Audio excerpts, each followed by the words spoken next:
நம்ம இன்றைக்கி 3.5 kilo mutton biryani செய்ய போகிறோம். இதுக்கு தேவையான பொருட்கள் எல்லாமே அளவு டிஸ்கிரிப்ஷனில் கொடுத்துறோம். நம்ம இப்போ எப்படி செய்கிறதுன்னு பார்த்துடலாம். அடுப்பை பற்ற வச்சாச்சு, வட்டா வச்சுக்கலாம். கடல் நிறைப்பட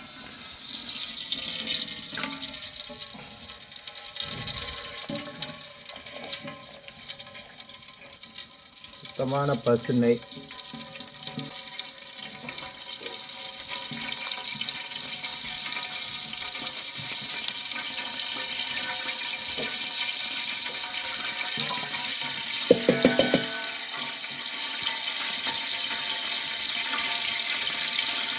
எண்ணெயிலேயே காஞ்சிருச்சு. நறுக்குன பெரிய வெங்காயம்,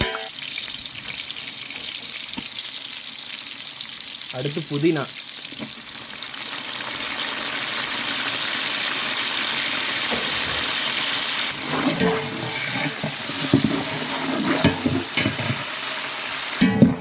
வெங்காயம் கொஞ்சம் வதங்கிடுச்சு. இப்போ மிளகாத்தூள்,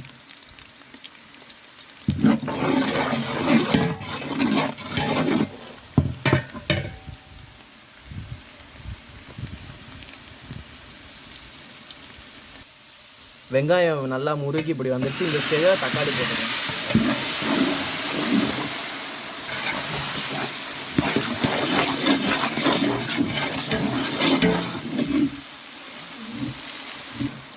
அடுத்து இளம் ஆட்டுக்கறி,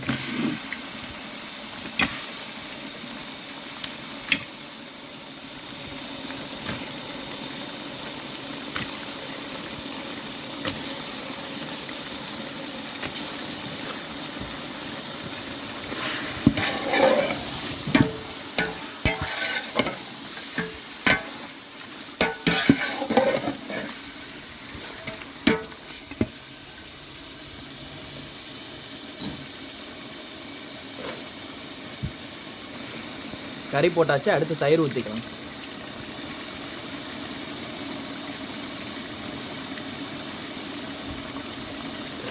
பூண்டு விழுது, முந்திரி,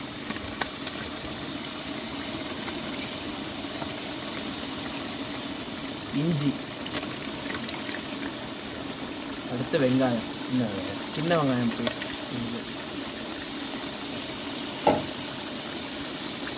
பட்டை, கிராம்பு, ஏலக்காய் தூள். இது அளவு எல்லாமே டிஸ்கிரிப்ஷனில் கரெக்டாக கொடுத்துருவோம், நீங்கள் அதை பார்த்துக்கலாம். இப்போ இந்த இஞ்சி பூண்டு வெங்காயம் அந்த பேஸ்ட்லாம் இருந்துச்சுல, அந்த பாத்திரத்தை லைட்டாக தண்ணி ஊற்றி அலசி ஒரு அரை செம்பு தண்ணி ஊற்றிக்கலாம். எடுத்துருங்க. இப்போ கொஞ்ச நேரம் தட்டு மூடிடலாம்.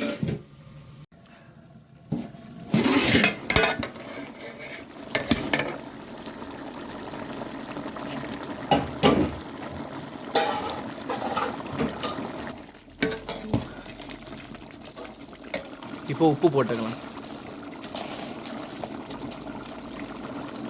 அடுத்து மல்லித்தலை,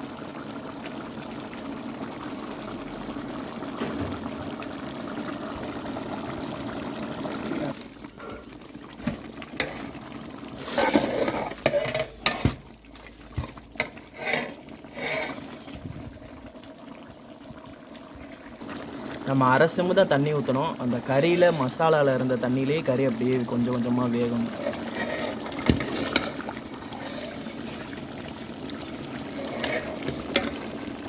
நம்ம கறி இளங்கறினால கொஞ்சம் வேகமாகவே வெந்துருச்சு. நம்ம இப்போ அரிசியை 3 கழனி எடுத்துகிட்டு ஊற போட்டுடலாம். இப்போ அரிசி நம்ம 3 கழனி எடுத்துகிட்டு அப்படியே ஊற போட்டுடலாம்.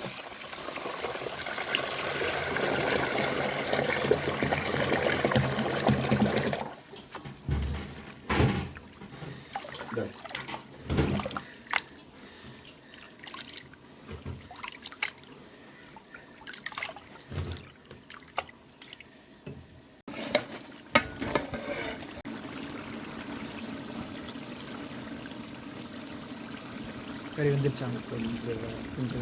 வெந்தோடனே தண்ணி ஊற்றலாம். கறி முக்கால்வாசி வெந்துருச்சு. இப்போ தண்ணி ஊற்றிக்கலாம். தண்ணி அளவு டிஸ்கிரிப்ஷனில் இருக்கும்.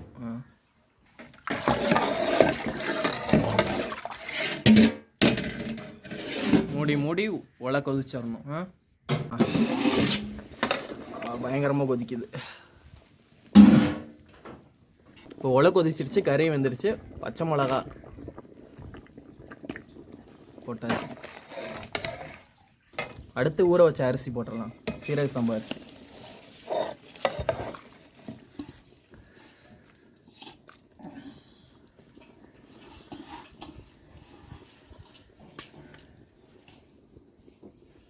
அடுத்து எலுமிச்சம்பழம், எலுமிச்சம்பழ சாறு.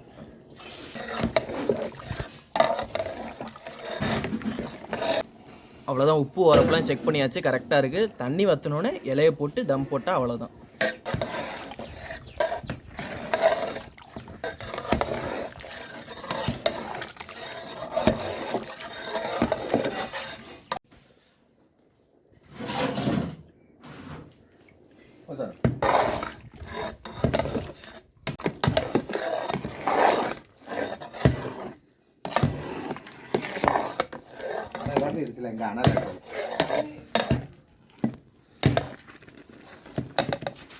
இப்போ தண்ணி ஊற்றிடுச்சு. அடுப்பை குறைச்சிட்டு இலையை போட்டு தம் போட்டுருவான்.